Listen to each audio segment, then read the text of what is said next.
until now, we focused on narrative writing and personal storytelling. But to drive tangible change and take initiative within your school, you need a different tool. You need functional writing. Imagine you want to start a new extracurricular group, like a wildlife club. You can't just pitch the idea in the hallway. To get an administration to take your proposal seriously, you have to package that idea within a strict, formal structure. This graphic shows the precise spatial layout required for a formal letter. Your information, the sender's address and the date, goes on the top right. Below that, and placed strictly on the left, is the recipient's address. Getting these structural elements right is the baseline requirement. If your layout is sloppy, the head teacher might dismiss your proposal before even reading the first sentence. This diagram illustrates the AIDA persuasion model. Once your layout is set, you will use this four-step framework to structure the body paragraphs of your proposal.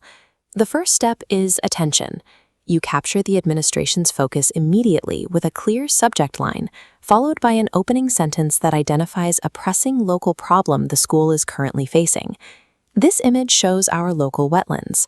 By framing your proposal around the visible environmental degradation happening right in the school's backyard, your letter immediately proves its relevance to the community.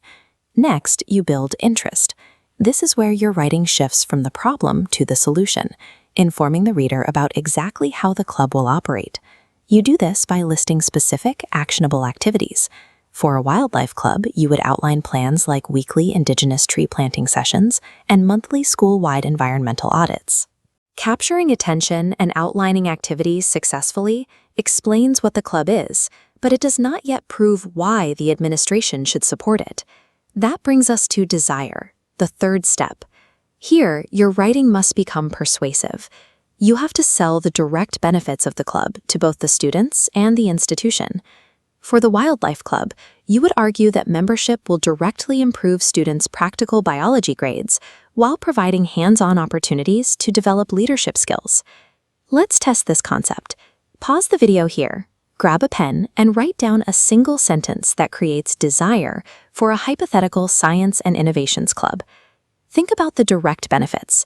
Your sentence should look something like this. Establishing this club will enhance students' critical problem-solving skills and prepare them to compete successfully in national science fairs. The final step in the model is action. This is your concluding paragraph, where you make a clear, explicit request to the administration based on the argument you've just built. You must use precise functional language here. For example, requesting permission to hold an inaugural meeting on a specific date, and noting that the session will be run by an interim chairperson and secretary.